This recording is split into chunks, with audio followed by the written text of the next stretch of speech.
اعوذ باللہ من الشیطان الرجیم بسم اللہ الرحمن الرحیم ولا تقربوا الزنا انہ کان فاحشہ وساء سبیلا ولا تقتلوا النفس التي حرم اللہ الا بالحق ومن قتل مظلوما فقد جعلنا لولیہ سلطانا فلا یسرف فی القتل انہ کان منصورا ولا تقربوا مال الیتیم الا باللتی ہی احسن حتی یبلغ اشدہ واوفوا بالعہد ان العہد کان مسئولا واوفوا الکیل اذا کلتم وزنوا بالقسطاس المستقیم ذلک خیر واحسن تأویلا صدق اللہ العظیم۔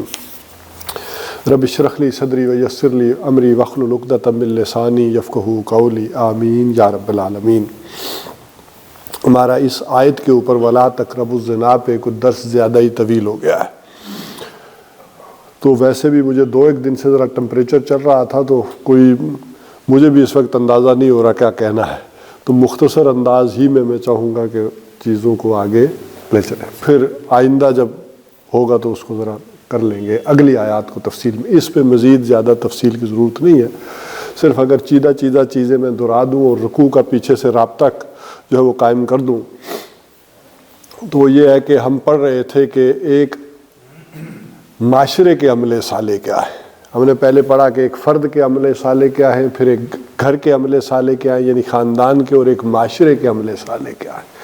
تو اس میں پہلی بات آئی تھی کہ معاشرے میں سب سے بڑا حق اللہ کا ہے کہ اس معاشرے میں بندگی اس کی ہو، اور پھر دوسرا حق اللہ کے بعد والدین کا ہے کہ ان کے ساتھ اس نے سلوک کیا جائے، اور اس میں بھی پھر ہم نے تفصیل سے ڈسکس کیا تھا کہ آج کا مرد ناکام ہے کہ وہ جو بیوی کے ساتھ اور اولاد کے ساتھ تعلق رکھنا ہے اور ماں باپ کے ساتھ، اس میں توازن نہیں برقرار کر پا رہا، یا ایک طرف ہو جاتا ہے یا دوسری طرف ہو جاتا ہے۔ تو اس حق کے ساتھ، یعنی بیوی کے حق کے ساتھ پھر والدین کا، بیوی کا حق خاندان کے حقوق کے زمرے میں ہم پڑھائے، تو اس کے ساتھ پھر عام طور پہ ہوتا ہی ہے کہ دوسری جگہ جو چیز ہوتی ہے وہ ایک اور کنٹیکسٹ میں آ رہی ہوتی ہے۔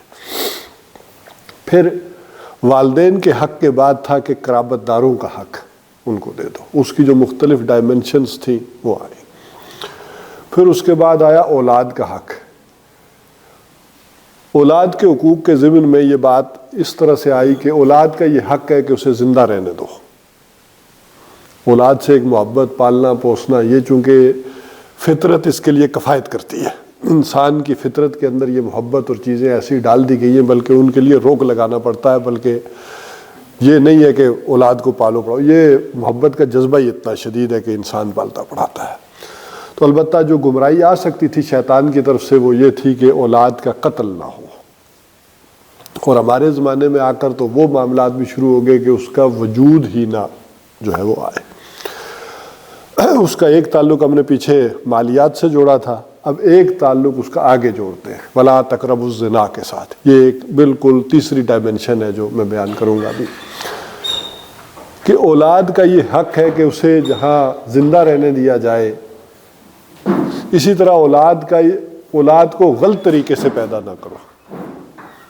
جب اگر زنا کے ساتھ اس کا ربط جوڑیں گے تو وہ یہ ہو جائے گا کہ اولاد کو غلط طریقے سے پیدا نہ کرو، اور اس کے لیے 2 جو صورتیں تھیں اس میں جو رہنمائی آئی تھی، یہ سورہ نور اور سورہ احزاب، ان دونوں میں مشترکہ بات یہی ہے کہ اس میں معاشرتی احکامات آئے۔ عام طور پر یہ معاشرتی معاملات جو ہے وہ یونیورسٹیوں میں، کالجوں میں اس انداز میں نہیں پڑھائے جاتے۔ ہم نے بچپن میں البتہ ایک چھوٹی سی کتاب پڑھی تھی، کوئی 5ویں 6ٹھی میں، معاشرتی علوم ہوا کرتی تھی، اب شاید وہ بھی نہیں ہے۔ تو ان معاشرتی علوم کے حوالے سے 2 صورتیں بڑی ٹاپ پر ہیں۔ ویسے تو یہ جو معاشرے کے حوالے سے، یہ خانگی زندگی کے حوالے سے سورہ نساء ہے، سورہ بقرہ ہے، پھر چھوٹی صورتوں میں جائیں تو سورہ تحریم کا ہم نے مطالعہ کیا، لیکن ان بڑی صورتوں میں سورہ نور اور سورہ احزاب۔ سورہ نور جو ہے اس سے پہلے 14 مکی صورتیں ہیں، یعنی سورہ یونس، سورہ ہود سے لے کر سورہ مومنون تک یہ 14 مکیات مسلسل، اور ایک تنہا صورت آئی ہے سورہ نور. پھر اس کے بعد مسلسل پھر 8 مکیات ہیں، 8 مکی صورتیں سورہ فرقان سے لے کر سورہ سجدہ تک، اور پھر ایک تنہا صورت ہے مدنی صورت سورہ نور. یہ کسی وقت قرآن کے جو معنوی گروپ ہیں سمجھنے کے اعتبار سے جو گروپنگ ہوئی ہے، ایک ہے 7 منزل تلاوت کے اعتبار سے، ایک ہے قرآن کو سمجھنے کے اعتبار سے اس کی گروپنگ. یہ بھی کسی وقت آپ کو جو ہے وہ سمجھاؤں گا. تو یہ جو 2 گروپ ہیں تو یہ 14 مکیات اور ایک سورہ نور، اور پھر 8 مکیات اور ایک سورہ احزاب. اچھا، ان دونوں میں مشترکہ بات تنہائی بھی ہے کہ دونوں تنہا ہیں، ان کے ساتھ کوئی جوڑا نہیں ہے، لیکن یہ خود دونوں جوڑے کی شکل میں ہے. اسی طرح دونوں کے رکوع بھی 9 ہیں. 9 رکوع سورہ نور کے ہیں اور 9 ہی رکوع سورہ احزاب کے ہیں. اچھا، عین درمیان میں ایک رکوع آپ کو یاد ہوگا، ہم نے پڑھا تھا کہ اللہ نور السماوات والارض مثل نورہ کمشکات فیہا مصباح المصباح فی زجاجہ. یہ پڑھا تھا کہ مومن کے دل میں اللہ کے نور کی مثال کیسی ہے. اس نور کا جب اظہار ہوتا ہے تو وہ گویا کہ اس کے درمیان میں وہ آیت آ گئی، ان المسلمین والمسلمات. وہ وہاں پر پھر وہ اس آیت پہ وہ جو ان المصدقین والمصدقات، وہ ساری بات جو ہے نا وہ وہاں پر آ کر جو ہے وہاں ظاہر ہوئی سورہ احزاب کے اندر. اچھا، واقعتاً کسی بڑی شخصیت کا یا دانا آدمی کا ایک قول بڑے بڑے مسائل اور الجھنیں انسان کی دور کر دیتا. مولانا حمید الدین فرائی علیہ رحمہ، ان کا یہ قول مولانا امین احسن اصلاحی صاحب نے ڈاکٹر اسرار صاحب کو بتایا کہ مولانا حمید الدین فرائی کا کہنا یہ تھا کہ سورہ نور میں گھر کے اندر کے پردے کے احکامات آئے اور سورہ احزاب میں گھر کے باہر کے پردے کے احکامات آئے.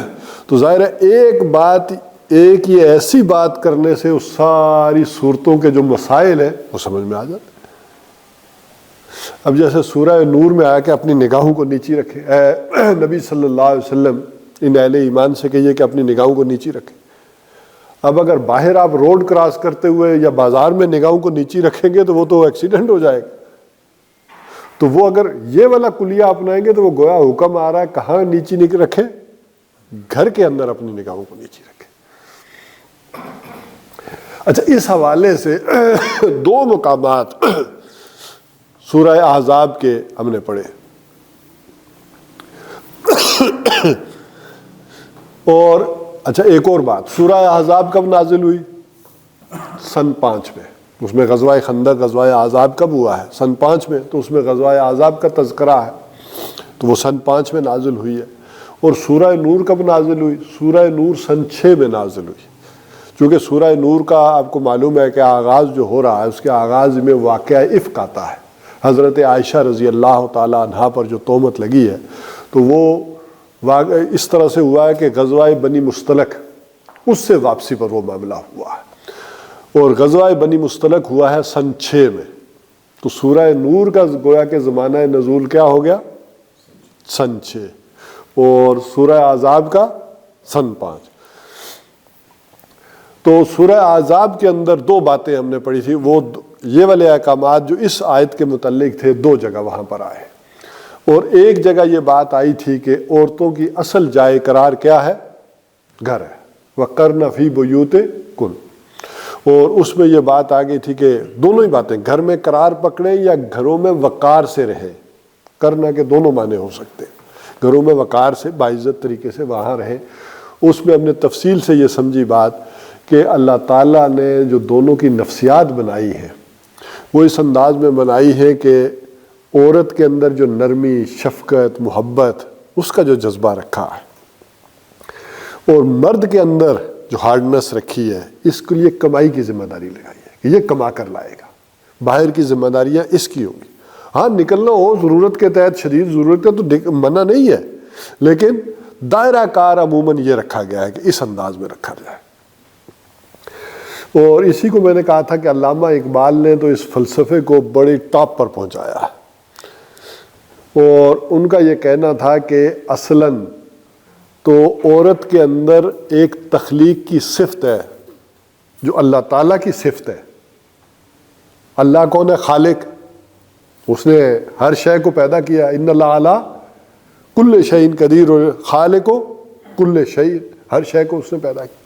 تو اللہ خالق کائنات ہے، جو سب سے بڑا خالق ہے، اور جس نے سب کو بنایا وہ کہاں ہے؟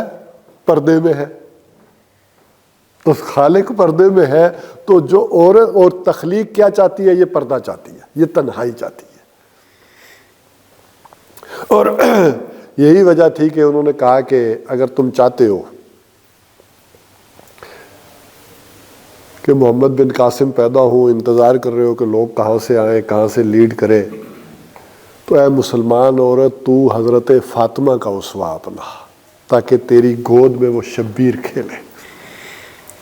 اور دوسری بات جو اہم تھی وہ یہ تھی کہ اس ملک کی، قوم کی، ملت کی حال کی ذمہ داری مردوں پر ہے، جبکہ اس قوم کی، اس ملک کی، اس ملت کی مستقبل کی ذمہ داری خواتین پر ہے. کیوں؟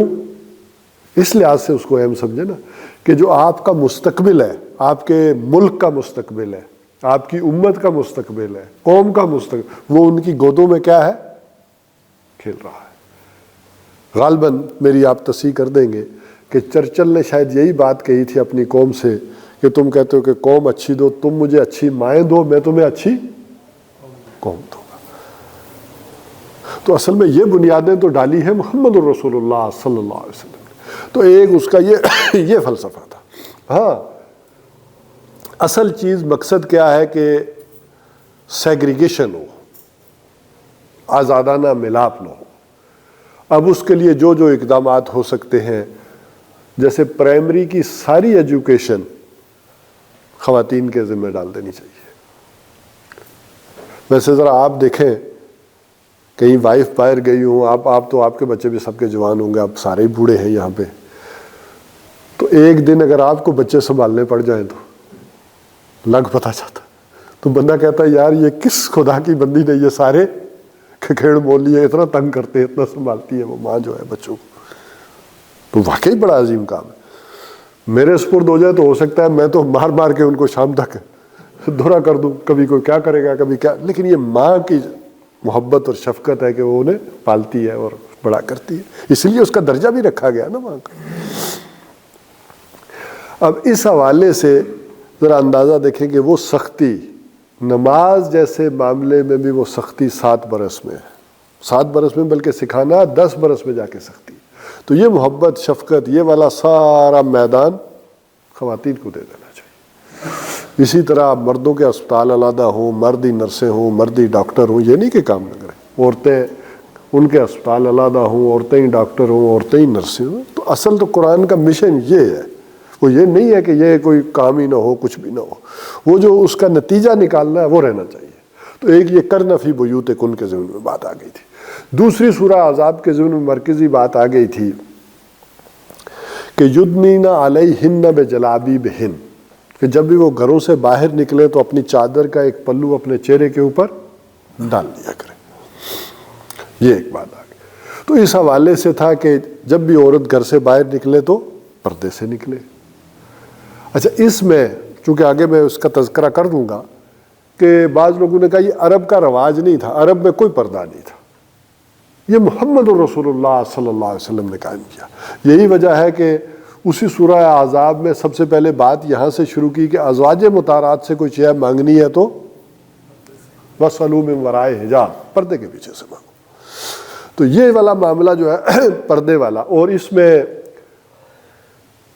ٹاپ پر وہ حدیث چلی جائے گی بخاری اور مسلم کی کہ جس میں حضرت عائشہ رضی اللہ تعالیٰ عنہ کا میں نے کہا کہ تذکرہ آتا ہے واقعہ افک کا، کہ جس طرح غزوہ بنی مستلق سے واپسی پر حضرت عائشہ رضی اللہ تعالیٰ عنہ قضائے حاجت کے لیے، رفع حاجت کے لیے باہر گئی ہیں. ظاہر ہے کوئی باتھ روم تو نہیں تھے ساتھ، دور جانا پڑتا تھا جنگل میں، تو گئی ہیں اور واپس آ کے انہوں نے دیکھا کہ ہار اپنا ان کا کہیں گر گیا ہے. تو اس کی تلاش میں واپس گئی ہے. اب اندھیرا ہے، قافلے بڑی سویرے سحری کے وقت چلیں گے تو دھوپ نکلتے وقت وہ پھر کیا ہوتا تھا، جب 10-1 بجے ہو گئے دھوپ نکل آئی تو پھر قافلے کہیں نخلستان میں ٹھہرتے تھے. تو غزوہ بنی مستلق سے واپسی پر یہ ہوا کہ وہ گئی ہار لینے اپنا ڈھونڈنے. ادھر چونکہ حضرت عائشہ رضی اللہ تعالیٰ عنہ بڑے دبلے پتلے یعنی بڑی سمارٹ اور یعنی سلم خاتون تھی، تو قہاروں نے سمجھا کہ شاید بیچ میں بیٹھی، انہیں اندازہ ہی نہیں ہوا کہ حضرت عائشہ بیچ میں ہے یا نہیں ہے. انہوں نے وہ اٹھایا ہودے جو اور اونٹ کے اوپر باندھ دیا اور اونٹ روانہ کر دیا کہ ام المومنین شاید اسی میں ہے. اب جب وہ واپس آئی ہیں تو انہوں نے دیکھا قافلہ تو جا چکا ہے، تو انہوں نے نہایت جسے کہتے ہیں نا کہ دانشمندانہ فیصلہ کیا کہ اگر میں پیچھے جاؤں گی ڈھونڈوں گی تو کیا ہوگا، کہیں گم ہو جاؤں گی صحرا میں. جب مجھے نہیں پائیں گے تو ڈھونڈنے کے لیے کہاں آئیں گے، اسی جگہ. لہذا وہ اسی جگہ بیٹھ گئی. وہی ان کی آنکھ لگ گئی اور چہرے سے جو ہے وہ چادر جو تھی وہ ہٹ گئی. تو صفوان ابن معطل ان کی ذمہ داری ہوتی تھی، حضور نے لگائی تھی کہ جب ذرا روشنی ہو جائے تو سارے پڑاؤ پر گھوم پھر کے آنا، کوئی گری پڑی چیز ہو، کسی کی کوئی رہ گئی ہو تو لے کر آنا آخر میں. تو انہوں نے دور سے دیکھا ایک گٹھڑی سی پڑی ہے، تو وہ آئے ہیں، تو قریب آئے تو دیکھا یہ تو ام المومنین حضرت عائشہ رضی اللہ تعالیٰ عنہ. تو انہوں نے اس وقت پڑھا انا للہ و انا الیہ راجعون. حضرت عائشہ کہتی ہے کہ میری آنکھ کھل گئی، اور صفوان نے چونکہ مجھے آیت حجاب نازل ہونے سے پہلے دیکھا ہوا تھا. تو یہ بات بھی ہو گئی کہ یعنی حجاب کی آیت سے پہلے وہ پردہ وہ بھی نہیں کرتی تھی، تو آیت حجاب نازل ہونے سے پہلے انہوں نے مجھے دیکھا ہوا تھا، لہٰذا پہچان لیا. انہوں نے اپنا اونٹ آگے کیا اور بہرحال اس پہ بٹھایا اور آگے معاملہ چل پڑا. تو یہ دو باتیں وہاں پر آ گئی تھیں. اب دو باتیں ہم نے پڑھی تھی جس میں سے آدھی رہ گئی تھی سورہ نور کے حوالے سے. سورہ نور میں گھر کے اندر کے جب احکامات آ رہے تھے تو اس میں ایک ہم نے پڑھا باب استئذان. وہاں تفصیل سے دو جگہ یہ بات آئی کہ گھر کے اندر کی ایک پرائیویسی ہوتی ہے. وہاں منع کر دیا گیا کہ عام روٹین کے اندر تمہارے بچے ملازم آنا جانا لگا رہتا ہے، کمروں میں آئے جائیں، لیکن 3 اوقات ایسے ہیں کہ اس میں چھوٹے بچے بھی پوچھ کر کمرے میں آئے، پوچھ کر اندر داخل ہو. اور 3 اوقات وہ بتائے گئے تھے کہ من قبل صلاۃ الفجر، فجر کی نماز سے پہلے کسی کے کمرے میں جائے. اسی طرح پھر کہا کہ ظہر کی نماز کے بعد من بعد صلاۃ الظہیرہ، اس کے بعد بھی کسی کے کمرے میں مت جائیں. ایون دین وہ چھوٹے بچے اور ملازم کو بھی اجازت نہیں ہونی چاہیے. اور من بعد صلاۃ العشاء، تیسرا وقت ہے کہ عشاء کے بعد بھی نہ جائیں. اور اس میں پھر کہہ دیا گیا کہ یہ 3 اوقات ہیں بدن کے کھلنے کے. تو اب یہ پرائیویسی اور یہ چیزیں جو ہے وہ رکھی گئی اس انداز میں. اور پھر اسی طرح کہا کہ جب گھر میں داخل ہو تو سلام کرو، اپنی انسیت یا جسے کہتے ہیں کہ واقفیت جو ہے وہ پیدا کرو، بتاؤ کہ کون ہو اور پھر جاؤ. اور کسی کے گھر میں بھی مت داخل ہو بغیر اجازت کے. البتہ جو گھر جس میں کوئی رہتا نہیں ہے، تمہارے گوڈاؤنز ہیں، کوئی فیکٹریاں ہیں، دفاتر ہیں، وہ اور بات ہو گئی، ورنہ جو رہائشی گھر میں ان میں اجازت کے بغیر داخل مت ہو. اور اگر 3 مرتبہ تمہیں اجازت اندر سے جواب نہ آئے تو واپس لوٹ جاؤ، اس کا برا مت بناؤ. اور اگر اندر سے یہ بھی کہہ دیا جائے کہ واپس لوٹ جاؤ تو تب بھی برا مت بناؤ کہ میں آپ سے نہیں مل سکتا. آپ نے اپوائنٹمنٹ لی ہوئی ہے تو وہ اور بات ہے، لیکن اگر آپ بغیر اپوائنٹمنٹ کے آئے ہیں، اگلے کا حق ہے کہ آپ کو واپس کرتے. اور اس میں کہا برا مت بنانا. تو یہ ایک اجازت. اچھا، عام روٹین میں کہا گیا کہ یہ لوگ آتے جاتے رہے، اس میں کوئی حرج والی بات نہیں ہے. اور اسی میں پھر کہا کہ عام کوئی جو محلے کے بچے ہیں اور ملازمین ہیں، عام روٹین میں ان 3 اوقات کے علاوہ آنا جانا تم میں لگا ہی رہتا ہے، اس میں کوئی حرج والی بات نہیں ہے. اب آخری بات آ گئی تھی کہ وہی غزوہ بصر والی کہ ان اہل ایمان سے کہیے کہ اپنی نگاہوں کو نیچا رکھیں. اور اس سلسلے میں بھی یہی تھا کہ اپنے گھر کی خواتین کو بھی گھور کر دیکھنا یہ بھی منع. فرمایا کہ کوئی باپ جو ہے بیٹی کو بھی، جوان بیٹی کو بھی غور سے مت دیکھے، اور نہ بیٹی باپ کو دیکھے، اور نہ بہن بھائی کو، اور نہ بھائی بہن کو دیکھے. اور اس میں جو بات آئی تھی وہ یہ اس انداز میں کہ وَلْيَضْرِبْنَا بِخُمُرِهِنَّ، کہ انہیں چاہیے کہ اپنے دوپٹوں کا جو ہے وہ گریبانوں پر ایک بکل مار لیں. یہ گھر کے اندر کی جو بات آ گئی. اور جب یہ آیت آئی ہے تو حضرت عائشہ رضی اللہ تعالیٰ عنہ فرماتی ہیں، اب یہ عمل کا جذبہ تھا کہ انصار کی خواتین میں سے کوئی ایسی خاتون نہیں تھی کہ جس نے اپنا کمر بند، اپنا کوئی پٹکا یا کوئی شے کھول کر اپنے اوپر وہ دوپٹہ نہ ڈال لیا. یہ بات انصار کی خواتین بھی کوئی اس طرح سے چادر نہیں اوڑھتی تھی، نہ کوئی دوپٹہ لیتی تھی گھر میں. ویسے تو دیکھیں ایک سطر کا معاملہ ہے، وہ کفایت کر گیا. آپ نے شلوار پہن لی، قمیض خاتون نے پہن لی، ڈھیلی ڈالی وہ قمیض ہے، چاہے دبیز کپڑے کی ہے تو ٹھیک ہو گیا بات. لیکن اس کے باوجود اس کے سینے کا ایک نسوانی حسن وہ ہے کہ جو یہ قمیض پہننے کے باوجود بھی نمایاں ہوتا. لہذا اس کے لیے اضافی طور پر کہا کہ گھر کے اندر بھی خواتین باہر تو چادر لٹکا لے چہرے پر، لیکن گھر کے اندر بھی دوپٹہ اپنے گریبانوں کے اوپر ڈال کر رکھے. تو یہ ایک اسلامی تہذیب اور تمدن، اس کا جو ہے اس انداز میں ان دو صورتوں میں آغاز کیا گیا. اب نہیں ہو رہا تو اس کو دوسری بات کو چھوڑیں، لیکن یہ سمجھیں کہ اصل حکم یہ ہے. اس کے لیے جواز ہم نہ تلاش کریں، صرف رکھیں سامنے کہ ٹارگٹ یہ تھا، چیزیں یہ تھی، ہم کتنی پستی میں چلے گئے وہ دوسری بات ہے. اور اسی میں پھر جو بات کہی گئی کہ نگاہیں نیچی رکھنے کی اور جو سطر کے احکامات آئے، پردے کے ساتھ ساتھ سطر کے احکامات. مرد کا سطر کیا ہے؟ آپ سارے ذرا اس میں میری ہیلپ کریں. مرد کا سطر کیا ہے؟ ہاں، ناف کے اوپر سے لے کر اٹھنے تک. آج کل ہم دیکھتے ہیں کہ ہمارے نوجوان کوئی بالکل شارٹ سے کوئی پینٹ اور وہ کچھے سے پہنتے ہیں، تو وہ ذرا یہ معلوم نہیں ہے، پتہ نہیں ہے. تو یہ بات ہمیں بتانی چاہیے کہ یہ سطر ہے.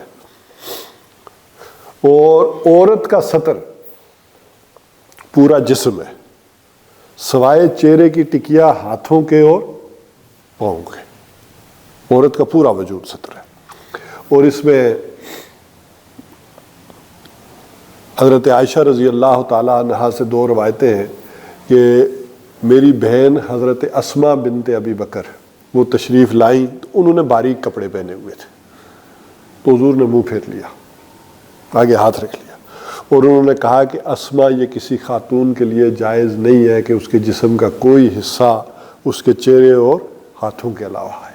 اس حدیث میں تو یہ دو ہی چیزیں تذکر آئی، باقی دوسری میں پھر تیسری بھی آ گئی. اور ایک دن وہ کہتی ہے کہ میرے اخیافی بھائی جو تھے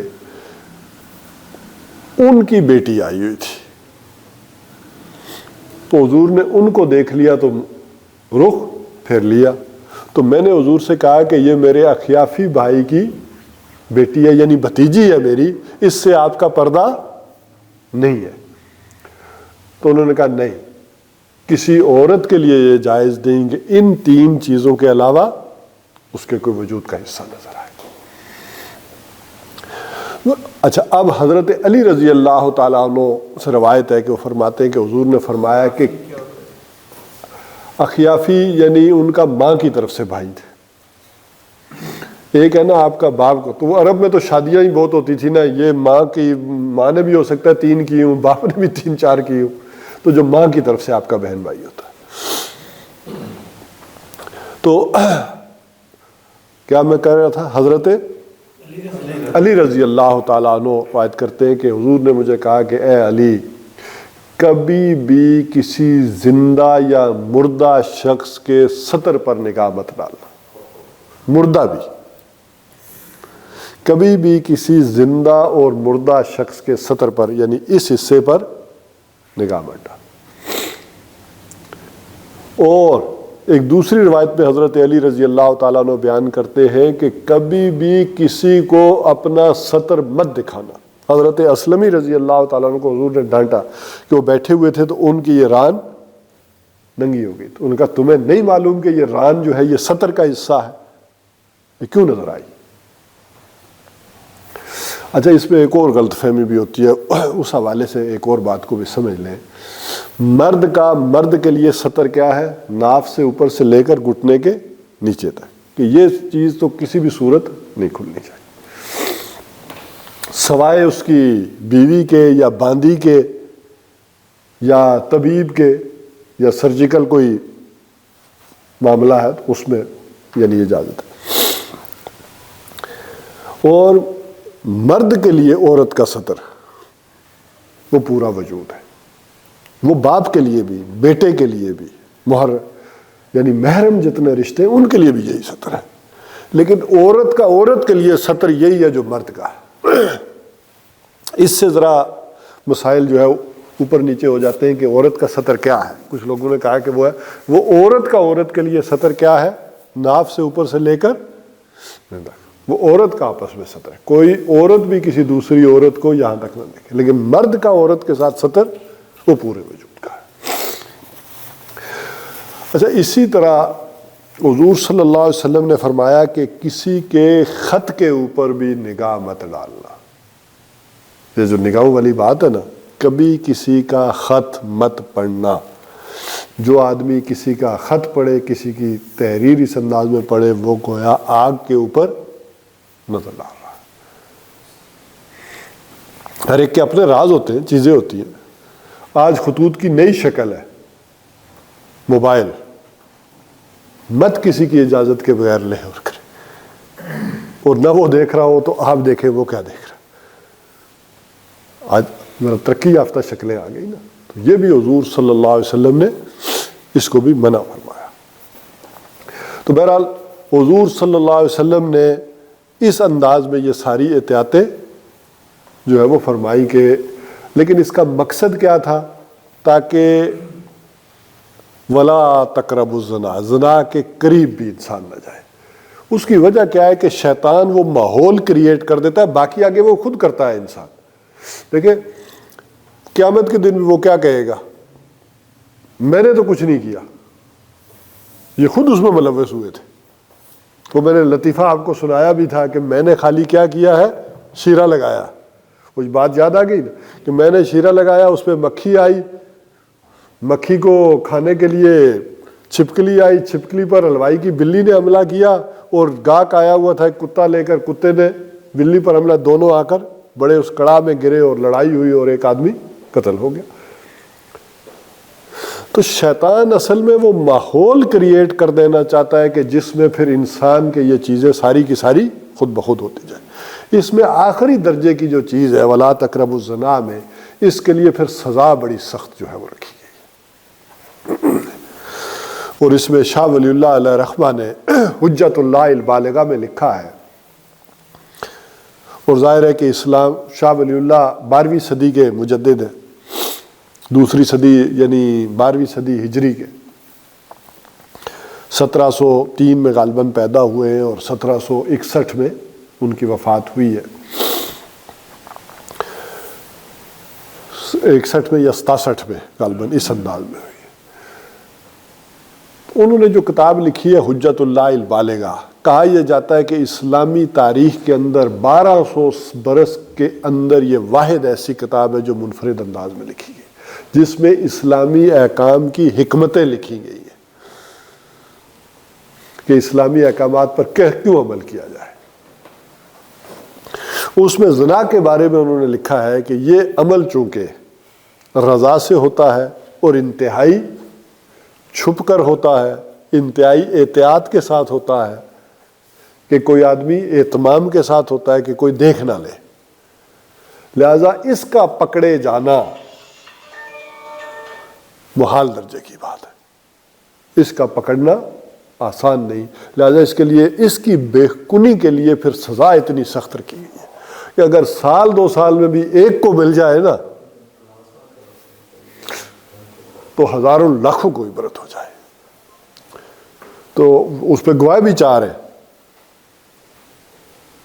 تو ویسے لطیفے کے درجے میں اگر میں کہوں تو کسی بیوقوف آدمی کو اگر 4 آدمی دیکھ لے تو اسے تو یہ پڑھنی ہی چاہیے بھائی، اتنا برا کام، اور اس کو 4 دیکھ لیتے تو اس کو تو سزا ہونی بھی ایسی چاہیے۔ تو بہرحال، اور یہی وجہ ہے کہ شادی شدہ کے لیے علیحدہ اور غیر شادی شدہ کے لیے علیحدہ یہ سزا جو ہے وہ تجویز کی گئی۔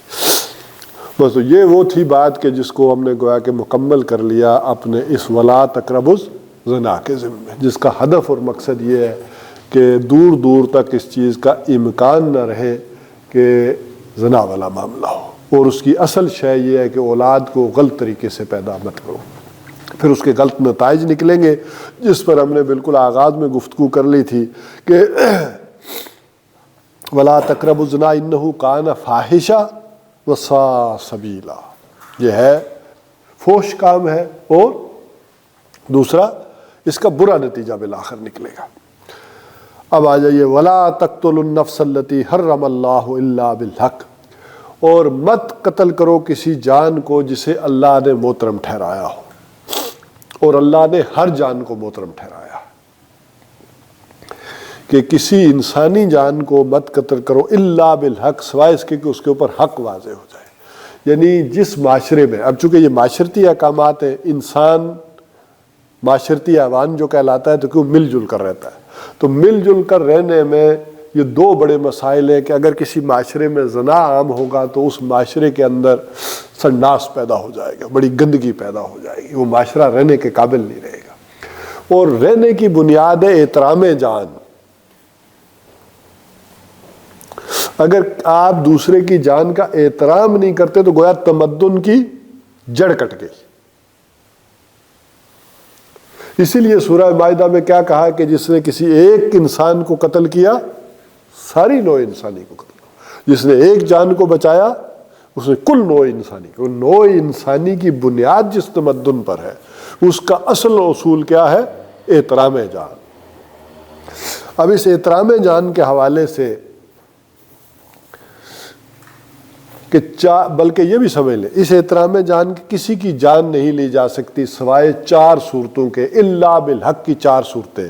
نمبر ایک، قتل کے بدلے میں قتل، اگر کسی نے کسی جان کو قتل کیا، بلکہ وہ تو تفصیل سے وہ بات آئی ہے کہ جس نے تو جان بوجھ کر قتل کیا اس کا تو کام ہی بڑا لمبا ہے۔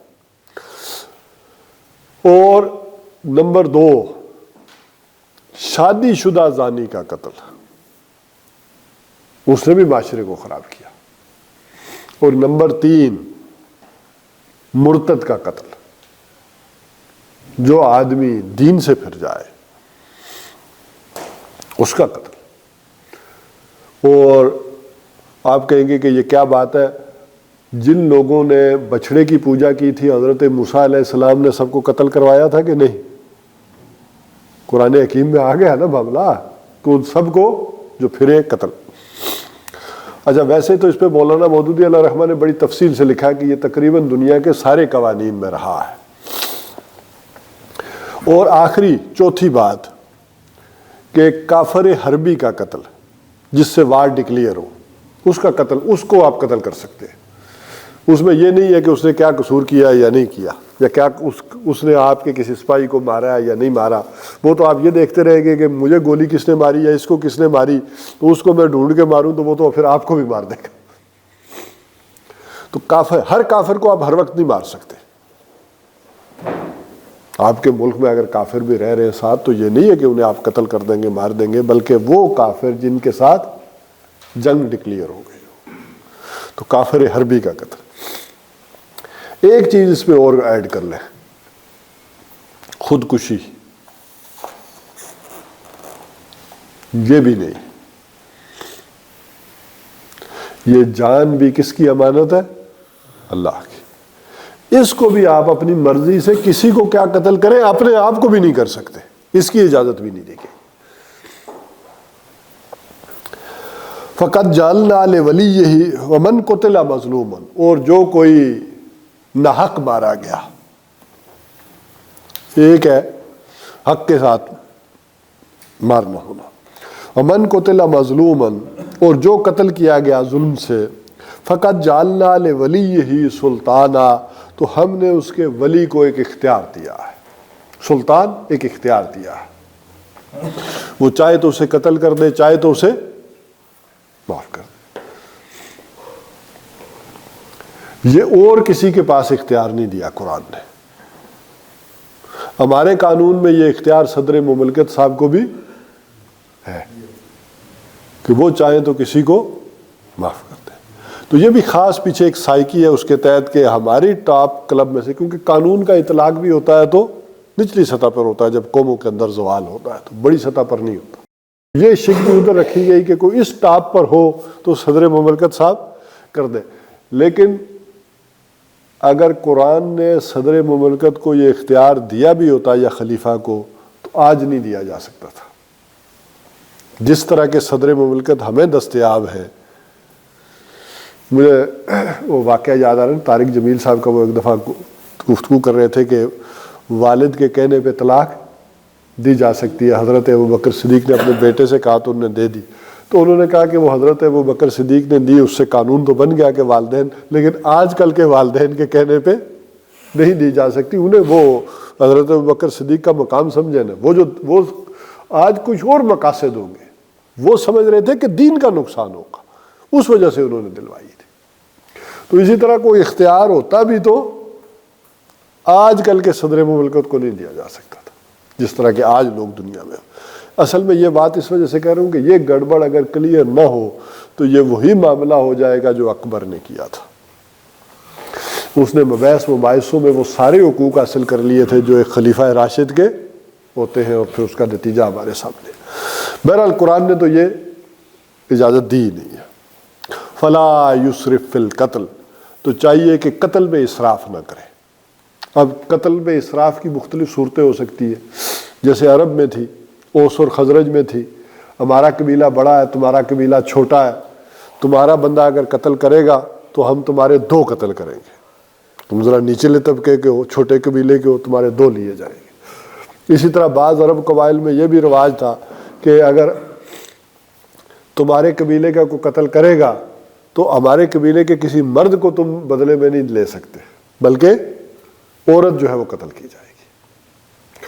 تو اس طرح کی جو ساری چیزیں تھیں یہ ولا یسرف فی القتل میں آتی ہیں. یا آپ کا غصہ ہی ٹھنڈا نہیں ہو رہا، ایک بندہ تو آپ نے قتل کر دیا واپسی پہ، ایک انہوں نے کیا، ایک آپ نے کر دیا، عدالت نے بھی جو ہے وہ مان لی بات، لیکن اب آپ جو ہے پھر پسٹل اٹھایا اور باقی خاندان کو بھی مارنے چل پڑے اور موقع کی طاق میں. تو یہ نہیں ہونا چاہیے. انہو کان منصورا، یقیناً اس کی مدد کی جائے گی. اسلامک اسٹیٹ اور اسلامی معاشرہ قاتل کو پکڑنے میں اور اس کو سزا دینے میں کیا کرے گا؟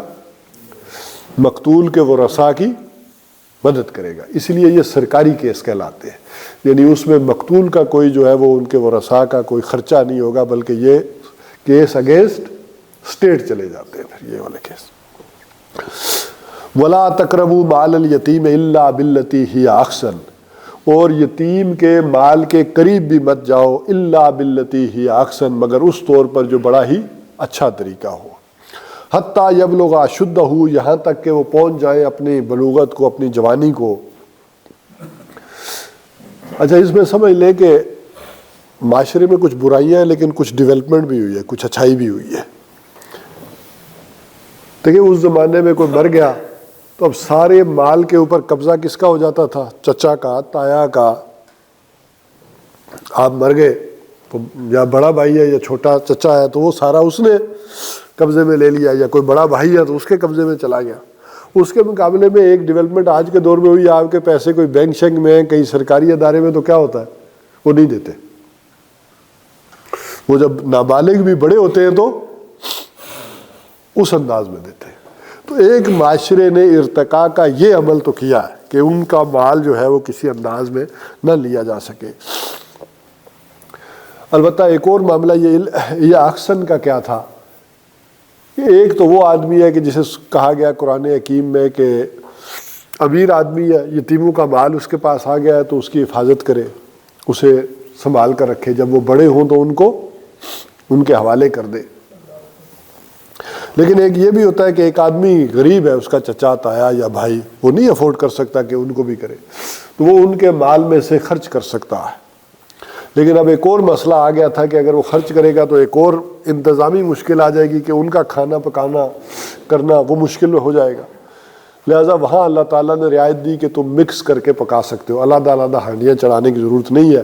جس آدمی نے اصلاح کرنی ہے یتیم بچوں کی وہ کر دے گا، جس نے خرابی پیدا کرنی ہے وہ علیحدہ بھی کرے گے تو پھر بھی کر دے گا. وَأَوْفُوا بِالْعَهْدِ، اور عہد کو کیا کیا کرو؟ پورا کرو. ان العہد کان مسئولا، یقیناً عہد کے بارے میں پوچھا جائے گا۔ بہرحال اس کے اوپر تو میرا خیال ہے ہم نے 2-3 دفعہ بڑی تفصیل سے گفتگو کی ہے۔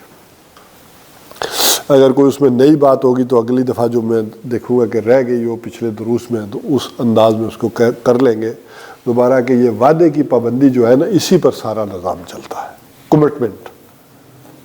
اور دنیا کی قومیں کیوں کامیاب ہیں اور ہم کیوں ناکام ہیں؟ ہمارے ہاں وعدے کی پابندی نہیں ہوتی، ہم کوئی ڈیل کرتے ہیں، کوئی وہ کرتے ہیں تو باہر سے وہ لوگ ہم سے پوچھتے ہیں کہ یار ہمارے بندے نہیں مرتے، تم جس کو فون کرو نا مال دینے کا وقت آتا ہے وہ کہتا ہے میری بھتیجی کی شادی ہے، میرے تایا جی فوت ہو گئے تھے ہفتہ لیٹ۔ تو یہ جو وعدے کی پاسداری ہے نا یہ بڑی بنیادی چیز ہے۔ یہی وجہ ہے کہ خطبہ جمعہ میں حضرت انس غالباً فرماتے ہیں کہ شاید ہی کوئی حضور نے خطبہ دیا ہو جس میں یہ بات نہ کہی ہو کہ لا ایمان لمن لا امانت لہ ولا دین لمن لا عہد لہ۔ یہ اس شخص کے اندر کوئی ایمان نہیں ہے جس میں امانت داری کا وصف نہیں ہے، اور اس شخص کا کوئی دین نہیں ہے جس میں عہد کی پاسداری نہیں ہے، اور عہد کے بارے میں پوچھا جائے گا۔ اب آگے فرمایا وَأَوْفُوا الْكَيْلَ إِذَا كِلْتُمْ، اور کیا کرو، پورا کرو ناپ کو، پیمانے کو کہ جب تم بھرو۔ وزنوا بالقسطاس المستقیم، اور وزنوا جب وزن کرو تو کیا کرو، ڈنڈی سیدھی رکھو۔ ذالک خیر واحسن تاویلا، یہ بہتر بھی ہے اور انجام کار کے اعتبار سے بھی یہ بہتر ہوگا۔ اب اس کے اوپر انشاءاللہ عزیز آئندہ گفتگو کریں گے، اس کو بھی دیکھ لیں۔ اس حوالے سے ہمارے جو ادارے تو ویسے ہمارے ملک میں سارے تباہ ہو گئے، رہ گیا کہ ایک کوئی فوج کا ادارہ بچ گیا تھا، اب یہ بھی لگا ہوا ہے ڈسٹرکشن کے اندر، اس کا کام بھی۔ تو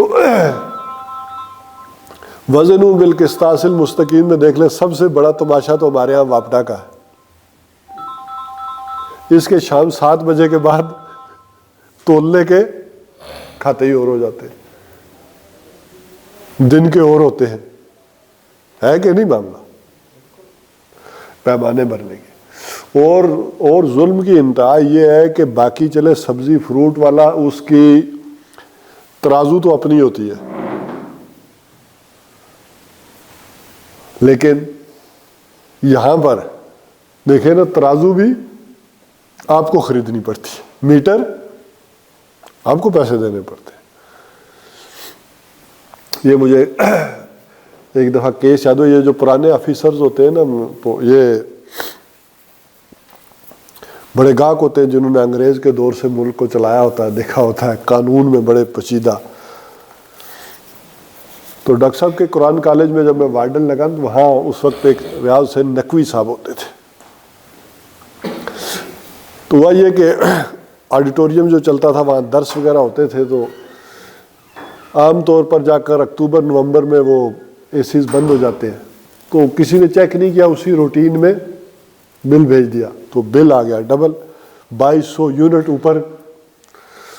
تو ہم گئے تو انہوں نے کہا کہ لکھ دیا کہ آئندہ آپ کا ایڈجسٹ کر لیں گے، ابھی جمع کرائیں تو آگے 3-4 مہینے میں ایڈجسٹ کر لیں گے۔ اتفاق سے ہوا کہ ہفتے بعد میٹر جل گیا،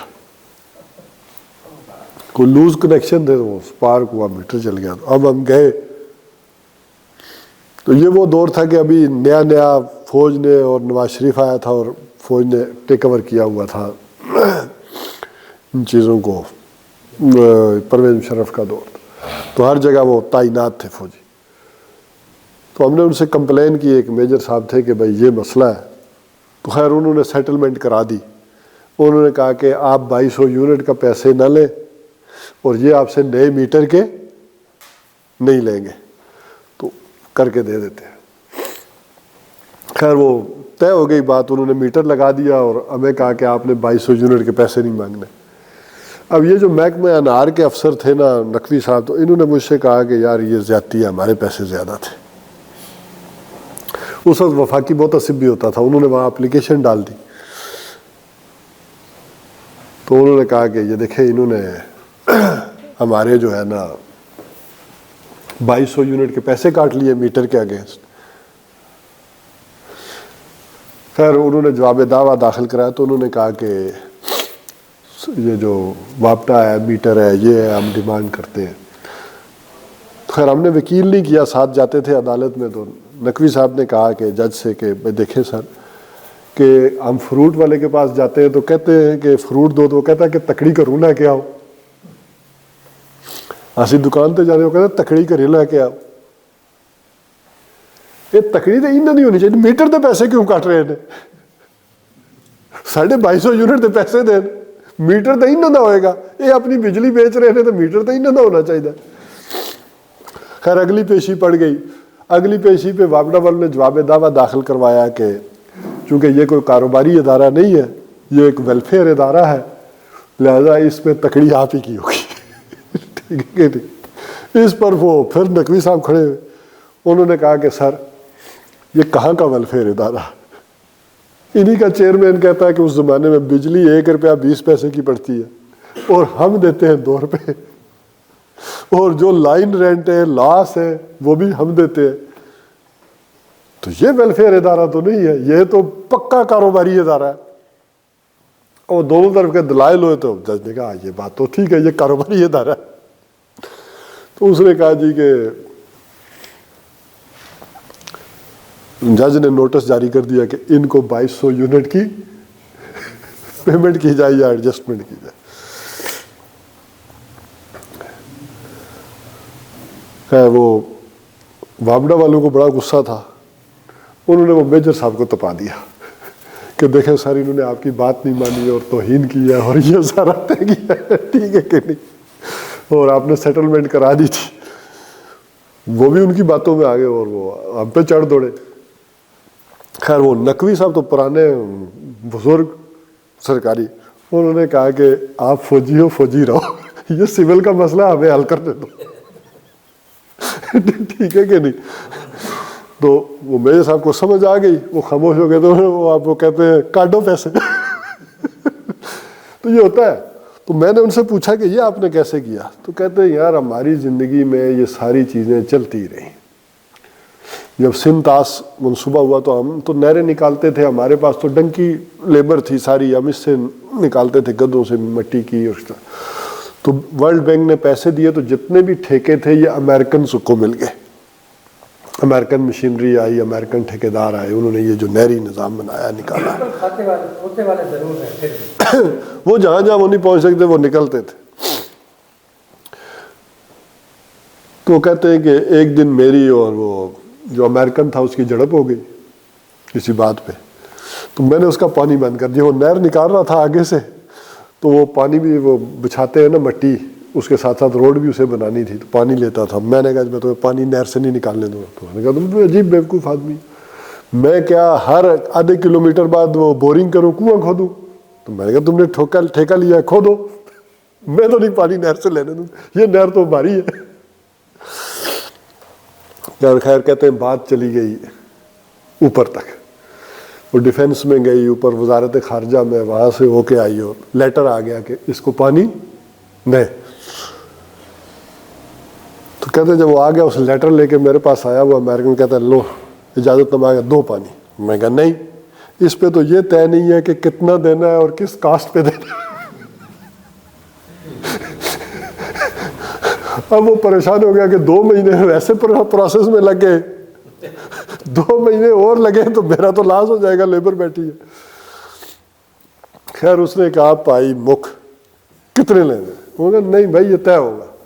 خیر وہ محکمہ انار کے اس نے ہمارے جو افسر تھے اوپر بات کی, تو فوراً منسٹری وغیرہ بھی انوالو ہوئی. تو انہوں نے کہا جی پیسے کتنے لینے, لو. انہوں نے کہا میں پیسے دیتا ہوں, میری جان چھڑائی یہاں سے. تو کہتے ہیں میں نے پیسے لکھ دیے. جب وہ پیسے دیکھے نا تو وہ پھر اس نے اچھل پڑا, اتنے پیسے یہ کیسے ہو سکتا ہے. خیر میری اوپر طلبی ہو گئی وزارت خارجہ میں, نے کہا یہ کیسے لکھیں پیسے. میں نے کہا سر یہ اتنے پانی سے, جتنا پانی یہ مانگ رہا ہے, یہ جب سیراب کرے گی زمین یہ اتنا پانی, اس سے اتنی گندم ہوتی ہے. جب اتنی گندم نہیں ہوگی تو اتنی گندم ہمیں امریکہ سے لینی پڑے گی, تو وہ اتنے پیسوں میں آئے گی. تو بہرحال وہ کہتے ہیں وہ ان کے پاس کوئی جواب نہیں تھا، انہوں نے بہرحال وہ سائن کر دیے، کہتے اتنے ڈالر ہم نے لیے نا پانی کے کہ مت پوچھے۔ تو یہ ایک اس انداز میں بھی ایک سلسلہ جو ہے وہ چلتا ہے۔ بہرحال اس کو انشاءاللہ العزیز میں چاہوں گا کہ اگلی دفعہ اللہ تعالیٰ ہمارے وقت میں برکت عطا فرمائے، اور روزوں سے پہلے ہم یہ والا جو معاشرتی احکام والا معاملہ ہے جو اس کے عمل صالح وہ پڑھ لیں، اور پھر رمضان کے بعد اگر اللہ تعالیٰ نے زندگی دی تو پھر ہم کریں گے کہ ریاست کا عمل صالح کیا ہوتا ہے، ایک اسٹیٹ کو کیا عمل صالح کرنے چاہیے عذر کو۔